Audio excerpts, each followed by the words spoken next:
পর হাত ধরে বলবো, ভাই তুই চাঁদাবাজি করিস না। ব্যবসায়ীরা অতিষ্ঠ, বলে আগে 1 গাঁটে দিলে হয়তো এখন 5 গাঁটে দেওয়া লাগে। আপনাদের এখানে অবশ্য খুব ভালো এলাকা, এখানে কোনো চাঁদাবাজি নেই। এখানে চাঁদাবাজি আছে? ওরে বাবা, তাইলে তো দেখি সারা বাংলাদেশেই আছে।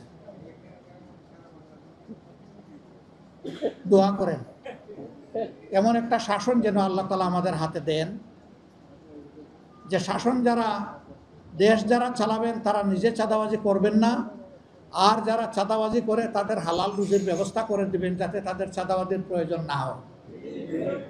তাদেরও তো বাঁচতে হবে না? আমরা ইনশাল্লাহ তাদেরকে সম্মানজনক জায়গা করে দিব ইনশাআল্লাহ। এর আগ পর্যন্ত আমাদের আল্লাহ যা সম্পদ দিয়েছেন ভাগাভাগি করে খাব। যদি আমাদের কথা শুনিস তাহলে তুই আমার ভাই, আর যদি না শুনিস তাইলে ভাই আমি তোর সামনে দাঁড়ায় যাব, তোকে চাঁদাবাজি করতে দেব না। ব্যবসায়ীরা অতিষ্ঠ, বলে আগে 1 গাঁটে দিলে হয়তো এখন 5 গাঁটে দেওয়া লাগে। ডিগ্রি আগের চেয়ে বেড়ে গেছে।